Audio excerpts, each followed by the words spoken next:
Hello and welcome back to a Game of Thrones mod for Crusader Kings 2. We have 4 new courtiers. Now, as I said last time, we were going to do more courtier marriages, and we are going to do more courtier marriages. We're just going to leave the game maybe 10 more years, just so that well, there's time for the realm to repopulate, basically. There aren't that many eligible women left unmarried. So, or if we take more land, we could also do it then. Because then we hold more land, which would mean that we can have a larger marriage selection. Right. 4 courtiers have arrived. We have Arjana Hor, who is the bastard daughter of Harren Hor. She was born after a reaving in the Summer Isles, and that's where she grew up. She then, had an altercation with her family there, and has decided to go and join her father's family. Or at least try and bring it back to some sort of, I don't know the best way of putting it. She's trying to raise it up again. She's going to get some kind of power. She's going to get some respect behind the name. That's where I'm going for. Respect. And she'll, we'll see how it goes.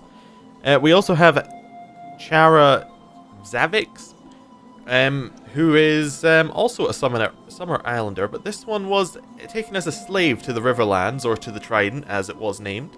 And once the Mountain and Vale took over and, they put their own rules in place, she was then released, and she has decided to come to the Iron Isles.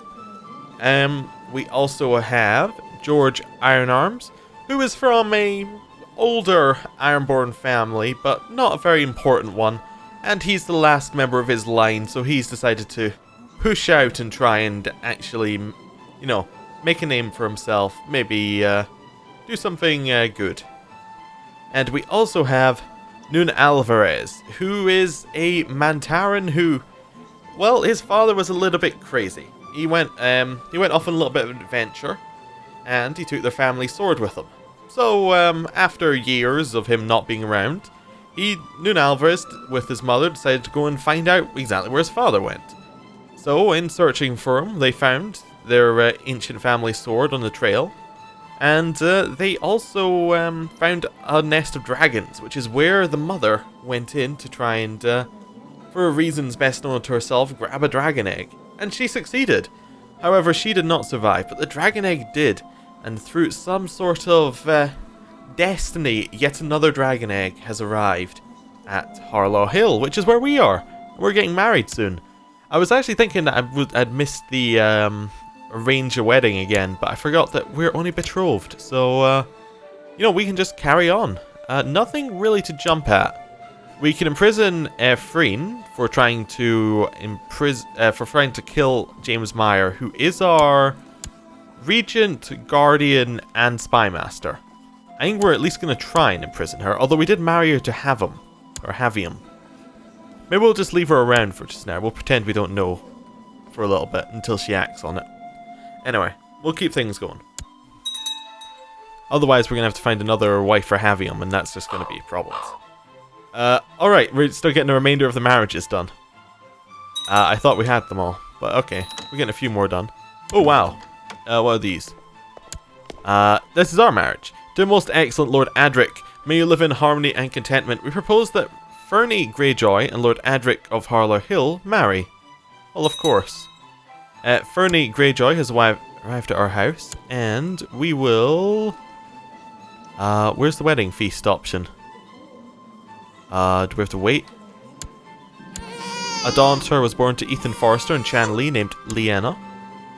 Okay. Wedding feast? We not host a wedding feast? Is that a thing that we're not allowed to do? Or did we have to host it at the betrothal? Maybe we had to host it at the betrothal. Oh no, there we go. We do it after this. We've got married. It's customary for a dowry to be paid to the groom's house, but there's no one to pay it. Now we can host a wedding feast. There we go.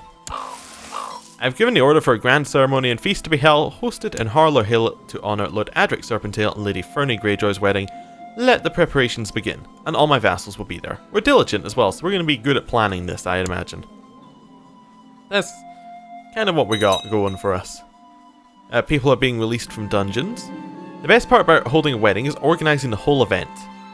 We could spend lavishly. We can spend enough to make it nice. or I don't want to spend too much? You know what, I'll spend lavishly. Most of the preparations for the wedding have been made. Now I only have to send out the invitations. I hereby invite Cotter Meyer, Master Rook, Master Urgan, Master Andric, and Shriel of River Inn. Okay. My lord, I, Robotronius, sincerely ask that be allowed to pursue a career at the Citadel in Old Town. Well, I mean, if you've asked, then we tend to just say yes to these things, unless we have, like, a very large objection to that. While I was busy preparing for my feast, a troop of wandering jugglers arrived at the castle. They looked a bit ragged, but their performance entertained the whole castle. Perhaps I should think about offering them my patronage. They'll be perfect for the feast. Definitely. When I opened the door, I saw no one, but as I stepped inside to close it, a group of acrobats cartwheeled, somersaulted, and tumbled in. They performed all sorts of tricks, and everyone watching exploded into applause when they finished. You would be perfect for my feast. Definitely. We're diligent. We're going to go down all the option paths we've got. Oh, we have a new regent. Our new regent is Lenwood, Serpentale. He's also our heir, and the heir to Harlaw Hill? No, he's not in Harlaw Hill's line. Our uncle is now our regent and is our heir. He's ambitious, ruthless, and honest, and a bit greedy. Okay, so he'll stab you, but he'll tell it to your face. Okay. Lord Stig of Great Wick has usurped the High Lordship of Great Wick from Lord Gareth of Seastilling Point, so Lannisters no longer hold Great Wick, it's now held by the Merlins again. Okay. Adric Serpentale, I invite you to pay the iron price by joining me on a reaving to the far east in Slaver's Bay. I promise we will gain many salt lives and much plunder, as in the ways of old. Yours, George Ironarms. Okay, I don't see any problem with going on a reaving. I shall join him. Reavings are fun. My liege, I'm pleased to report your errant subject, Laurent, has converted to Drowned God faith. Praise the Drowned God, your humble man, Arian Galvanus. Laurent is now Drowned God, and she is married to Alf, who is cool. That's all good. Is James Meyer still around? He's still around. Okay, so a plot just fired to make Lenwood our regent. Okay, interesting. At age 68, Masro Zo, someone died natural death. Father of Jerry. Okay. The wedding day is upon us. Soon I will be wed to Lady Fernie in the sight of all lords of Harlow Hill. It shall be a glorious ceremony. The wedding guests have finally arrived. All is ready. The servants have worked day and night to prepare and decorate the dance hall.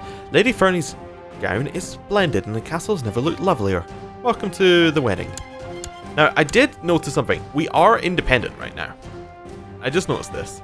Because I think that our liege has opted out of joining the Rocks War.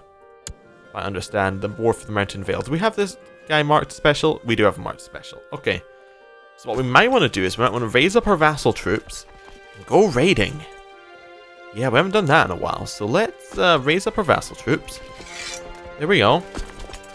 Raise up our... how many boats do we need? I think we can raise up vassal boats. Yeah, we have enough. And we can mark these guys as looter. Let's go a-looting. So, who's in wars? The Reach is not in a war. Dorne, not in a war. Stormlands, no war. Westeros is in a war against Southstone, who are in here somewhere. So we could possibly also go to Riverrun and steal some money there, and then Mountain and Vale. Interesting. There's a lot of nice land in the Mountain and Vale. We'll send our boats over and see what we can acquire. Actually, what might be a good idea? Let's cancel that. We're also going to raise our personal fleet and add it. Reason we're doing that? Increases load capacity. We can get more gold. There we go, and we'll send our boats over. Here I stand before the Drowned God to take up a holy vow of marriage with Fernie Greyjoy. The great lords and ladies of Harlaw Hill, look on as I drape the arms, a bit odd there, of House Serpentale around my bride to finally seal our marriage. And now for the feast. Right. We will get round to the Mountain Vale very quickly. The feast is winding down now, only the bedding remains. Adric and Fernie are stripped of all garments by the revelers to make many a bawdy joke along the way, then final bundled into their bedchamber where they're finally left alone, a fine tradition. Is our wife pregnant? Not yet. Okay. My lord, my scheming in Harlow Hill has borne fruit. I've discovered a plot where Chan Lee seeks to kill Lord Benfred of Ironwrath, your humble spy master, James Meyer. So, Chan Lee seeks to kill Lord Benfred, who would be... So, Ironwrath is in the north. Like somewhere... There it is.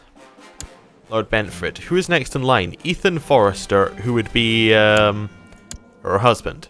Yeah, okay. I could see why she'd want to do that. We're not going to do anything about it. We don't have any real problem with it. Chara Zavix died of poor health, despite having no health-lowering traits. That's just really unlucky. Damn. Okay. The morning after the wedding feast has come, and all the lords and ladies are finally making their way home. All agree it was a fine celebration. Many predict the newlyweds will be most content. I had great fun, and so did everyone else. Lots of people leave the wedding, and yeah. Our wife is not pregnant yet, but we have had the wedding. George Ironarm's decision to attack a merchant fleet was sound, and the fleet was fairly well defended. We lost a few men seizing their ships, as well as taking some damage to our longships, but in the end, no one can resist our Ironborn reavers, and much cargo as well as many captives were taken. Good. Some success. The non-aggression pact between Roderick Farnway and Justin Benson has been dissolved as they no longer have any marriage ties. Okay. Talking of marriage ties, I don't suppose there's any ties we have with our wife yet. Like, she doesn't have any family who have land. No. Okay, is she the last Greyjoy? There's only 4 left. Okay, we were also securing our other alliances at one point. Because our uncle Lenwood married Meredith Hoare. That was... I can't remember where our other married... It was definitely one of our uncles, I think. Married somebody. It wasn't our sibling. It was our... Uncle Joseran, was it? Married Lannis Kenning. She got them the non-aggression pact. I don't know. We could potentially get an alliance with the Kennings, but they did kill our grandfather. I think that's where it's like going there. George Ironarm's attack on the merchant flotilla was a disaster. Their warships were too well armed and well manned, and we lost many men and longships trying to board their vessels. This makes us look like poor Ironborn indeed. Oh, we lost some more prestige. Our prestige is really dropping after that marriage. The Greyjoy slain was so good. George Ironarm's decision to attack the merchant fleet was sound. The fleet was fairly well defended. We lost a few men seizing their ships, while taking some damage to our longships, but in the end, no one can resist Ironborn. We got some more gold, which is good. Right, send up a little raiding party here. Guinea has been a leal and able servant, having successfully completed many tasks in aid of Harlow Hill. His team has the right and honourable course to reward him with certain incomes and grants as to foster greater loyalty. Guinea Pike, was it him? It was him, but he's betrothed, I see. Yes, he is also our uncle. Do we hate him? We don't seem to hate him, so sure, have a reward. Now, what do we want to attack here? Which one of these is going to get us the most money? There are a few nice ones here. Oh, 91. So there's a lot of possible loot in this one, actually. We'll go to Gulltown. Who's going to lead the army? I guess Gwyneth and Lenwood, because those are the 2 options. We're actually going to put Lenwood in the center. And the reason we're putting Lenwood in the center... that's actually our mother and our uncle are leading. Perfect. But the reason we're putting Lenwood in the center is he has Organizer, and that means that he can run away quicker. Pretty much. We're going to land in Gulltown. See what we can grab. Switch it to Siege View. The moment we see another army, we're out here. We're just ready to run. The moment we see another army. I wake up in the middle of the night. My heart racing. My whole body is feeling strange. What was I really dreaming about? Janessa kissing me? Or I should just try to get sleep. Obviously I was dreaming about Janessa kissing me. Her lips touching mine. My hands touching her gently. I wonder if Janessa feels the same way about me. I will save myself for her, or she gets me all excited. Well, how about we say we'll save ourselves for her? Let's go for that route. I don't feel comfortable touching other human beings. I've gained the chase trait. Not a great start. George Ironarm's decision to attack the merchant fleet was sound. The fleet was fairly well defended. We lost a few men seizing their ships, as well as taking some damage to our own. But we got the stuff again. This army isn't large enough for us to have to run away. Just want to point that out before someone points out, you said you were going to run away in the first army. This army's not going to actually cause us any trouble. We're at rest after much day of pillage and raping, where I showed I'm clearly the most daring of the Ironborn, who can kill, plunder, and drink the most. James Barrow disagrees, however, and challenges me to a finger dance to prove my manliness, which I of course accept. I took up James Barrow's challenge, and he must surely regret it. The axes flew back and forth, whilst I moved with grace and conviction, actually dodging every blade that flew my way. It all got too much for James, and he had panicked look throughout, and eventually submitted after losing a few fingers. He did not become wounded. Okay. Oh, we need to get out of here. Do you see all these boats? Yeah. Get out of here. There's definitely an army that just landed. Almost certain that I just saw an army land. I can't actually see onto that province though, it's weird. The Reaving party had been roving the coast when a local patrol headed by Yurkzai of the Demon Road attacked. We of course easily butcher these people, but the glory surely belongs to Tom Greatrion, who bursted Urgzai in single combat, swinging the battle in our favour. He now expects to be rewarded. Good for him. Rewarded by the leader of the, Reaving, not by us. With more rewards, I assume. I'm just seeing if there's anything around here that actually has... Wow, if you go up there, you just get nothing. If you go right down here, is there anything really good near? Ooh, Green Fork is really good. Let's head down this river and see if we can grab some more money. Lord Bryce of Macy's Hook has declared Macy's Hook's war for Lady Shear's claim on the Stormlands was Storm King Emmon of the Stormlands. So, as a Bar Emmon with 2,000 troops is fighting the 17,000 troops of the Stormlands who are not allied with Dorne. Okay. Also, let's have a look at Lady Shria's claim. Shira's claim. And claim on the Stormlands. Is it a Fisher? It's not a Fisher. It's you?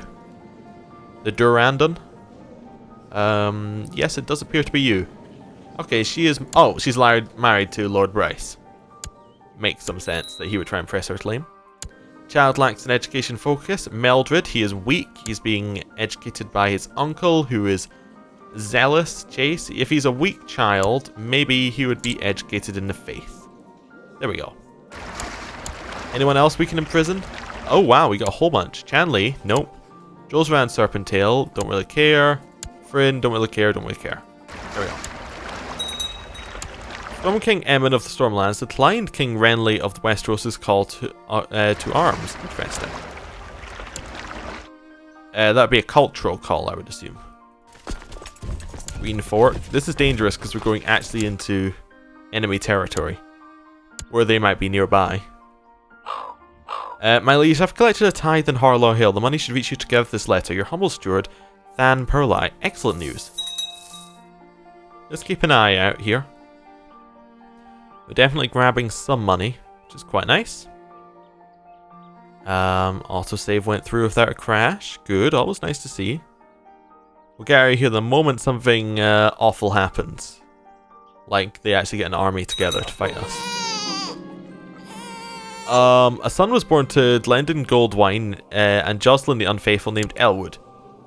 Oh, okay, so Glendon, this is the son of Jocelyn, who is married to Glendon, but is actually the son of Vailman Weber. He is, in fact, a bastard, if I understand this correctly. But he's a legitimized bastard. Wait, what? Either that has the wrong parents, or something else has happened. That maybe needs another event to fire. A son was born to Ambrose Serpentale of Frenya named Balin. Balin Goldwine, who is a bastard. So Frenya was actually sleeping with the Garth Goldwine, Okay. When she should have been the wife of Ambrode. Okay. There's just so many things just happened all at once here. Right. And another son was born to Jocelyn and Alice Kenning. So, okay. Is this a different Jocelyn, or was I getting confused the first one? I don't know. A son was born to Jocelyn and Alice Kenning named Dalton Pike. I think I got confused the first time. Unless we have two Jocelyns, in which case would explain an awful lot. So I'm just trying to find the... Is it Garth Goldwine? Has one son... Frenya Ambrode. Ambrode and Jocelyn. I just got confused because they look identical. Okay. And he is a quick bastard, but they don't know who the father is. We only know that Alice Kenning is the mother. So many bastards. So quick. James Meyer arrived back at our court. Oh, that's why our regent changed, I think. Because... Wait, no. Because he wasn't on... Unless he's in a different reaving. That could be it. We need an open council. Oh, Spymaster? I guess he just left and came back or something. Weird like that. I don't know. Go scheme. Maybe he went into hiding. That could explain it, actually. That if he knew he was being targeted, he could have gone into hiding. There's definitely an army here, but we don't need to worry about it. Oh, we do need to worry about that 600-man army. Back on the boats. One child lacks an education focus. Your father, or your educator, is Josran, who is patient, diligent, greedy, deceitful, envious. Let's see what our options are. Oh, an actual education. Probably diplomacy, I would imagine. Yeah, okay. Right, what else are we missing? We're missing Sworn Shield. I think that was James Meyer as well. Oh, it was the Marshal I used to have a look at. I think that was probably James Meyer, right? Although he's further down the list now. Maybe we'll choose someone else. We do have Lend, but again, same reasons as before. Still don't trust him. Just he's the last. How about George Ironarms? We're off on a reaving with them. Maybe we appointed him to the position while we're on our reaving. You Wisdom and Mercy are legendary. I've scouted a plot where Gown Torn seeks to replace Lenwood and become regent. Oh well. Whatever. We have so many righteous imprisonments now. We have quite a lot of money. Let's see if we can get just a tad more and then we'll head back. Nothing there. Now you have a lot of money in Gradeland. We'll drop ourselves off here.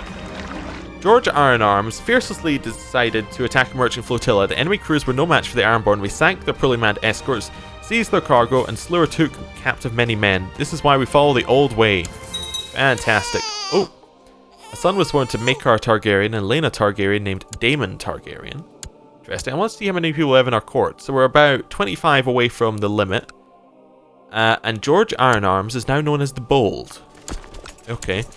You know, personally, I think he'd be known as the Bald. But that's just me. Forgive me, I don't do jokes that often. Gotta have them while I got the chance. After a hard day's reaving, the men have many a strong drink, whilst we rest at anchor. Another reaver is bragging of the many men he has killed this day, and how he's the boldest of the Ironborn here. My companions think I should challenge him to a finger dance to prove otherwise. No, obviously I will challenge him. He's the baldest, not the boldest. Despite all his bravado, George Ironarms has proved himself a craven. He backed down from your challenge to a finger dance. Okay. We'll continue grabbing the loot. A son was born to Havium and Frine named Giles. Okay. Nothing special about Giles apart from he's Giles. George Ironarms' reaving has come to an end. We have returned from across the narrow sea after gaining much plunder and capturing many salt wives. We lose the trait reaving and we gain a little bonus. We are true Ironborn. Yep, that army's not large enough for me to worry about, but there will be an army soon enough for us to... Oh, that army's big enough for me to worry about. Get out of here, get out of here. Right, how much money do we have? We have 67. Okay, we've still got about double we can get. But I have let the episode go on too long. Thank you for watching, and I will see you next time. Goodbye.